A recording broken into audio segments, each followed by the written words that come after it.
Je rêve d'une lune de miel en Polynésie. Je vous vois bien dans un bungalow sur pilotis au-dessus d'un lagon. Vous lisez dans mes pensées ? Avec mon fiancé, on adore aussi la plongée. Alors, je vous propose une matinée avec les Raymanta avant de partir observer les baleines à Tahiti. Ne me réveillez surtout pas. Je vous réserve aussi un cours particulier avec des chefs locaux pour confectionner un repas ensemble. Mais j'ai trop hâte. On va devoir avancer le mariage. Vous vous occupez vraiment de tout ? Oui, avec Marco Vasco, vivez votre voyage d'esprit libre. Vous faites les mariages aussi ? Rendez-vous sur marcovasco.fr pour imaginer votre prochain voyage sur mesure. Les podcasts du Figaro. À l'impossible, nul n'est tenu. Et encore moins auprès d'une clientèle de grands hôtels peu habituée à subir la moindre contrariété, quel qu'en soit le prix. Des sommeliers de palace ont accepté de partager avec nous leurs additions les plus mémorables.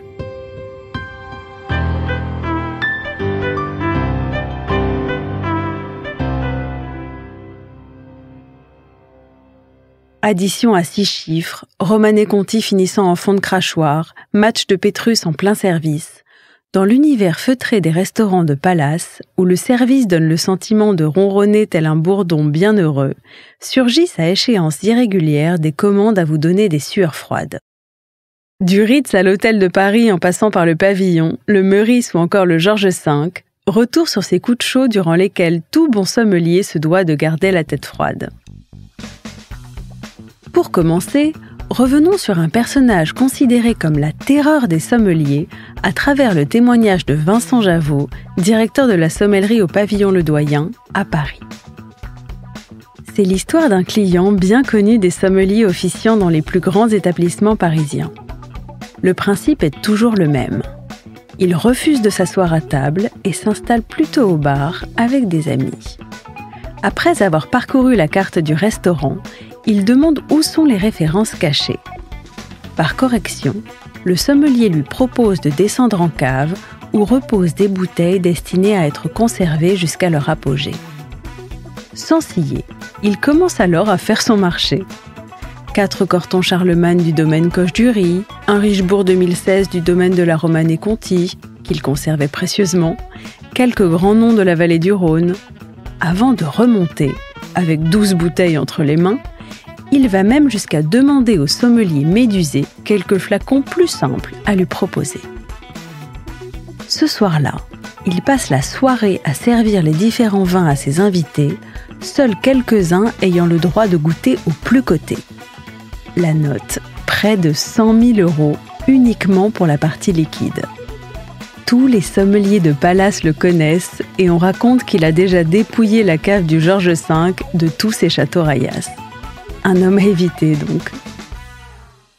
On poursuit avec une anecdote racontée par Fabrice Sommier, meilleur ouvrier de France et président de l'Union de la sommellerie française, au sujet d'un richissime ventre sur pattes, habitué du Ritz. Chaque année, ce client ventripotent se payait une semaine de vacances au célèbre hôtel de la place Vendôme. Il avait un gros appétit et surtout une large soif. Le midi, il mangeait au bistrot, buvait un silex du domaine d'Agneau et un château Latour. Le soir, il dînait au restaurant gastronomique, buvait un Montrachet et un Richebourg du domaine de la Romanée Conti.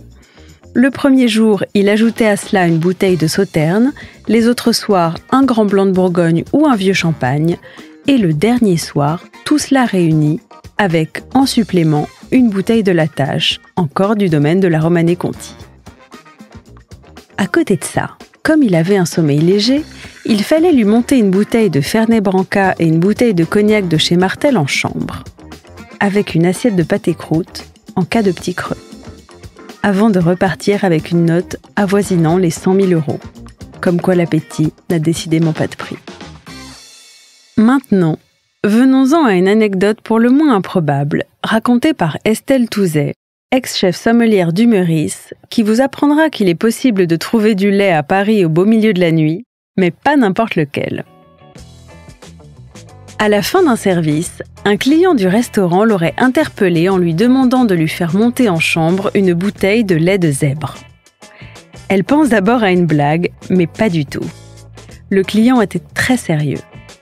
Il était 22h30. Après 3 longues heures de recherche et grâce à la complicité des concierges, sachez qu'il est possible de trouver du lait de zèbre à Paris en pleine nuit. Le prix facturé avoisinait la centaine d'euros la bouteille, soit le prix d'un premier cru. Reconnu pour ses vertus régénératives, le lait de zèbre est considéré comme le meilleur lait au monde. Prendre un bain au lait d'ânesse en buvant du lait de zèbre serait-il devenu le nouveau secret de jouvence ? Je vous conseille d'y penser à l'approche de la retraite. Dans un autre style, l'un des souvenirs les plus mémorables d'Éric Baumard, directeur de la sommellerie du Georges V à Paris, qui se désole que les notes astronomiques se fassent de plus en plus rares, et pour cause. Un soir, après avoir dîné en salle, un client brésilien fou de vin lui demande de les rejoindre et d'un flacon à l'autre, le voilà à 4h du matin en cuisine entre le passe et la plonge. Château Latour 1961, Château Lafite 1959, Krug Clos du Mesnil 1982, non moins de 18 bouteilles à 3 pour un total de 150 000 €. Le lendemain, personne ne se souvenait à qui il incombait de régler la note. Quoi qu'on en pense, il est désormais temps de se rappeler du bon mot de Schopenhauer qui affirmait que la richesse était comme l'eau salée, plus on en boit, plus elle altère. Alors à la fin, pourquoi ne pas rester sur le vin ?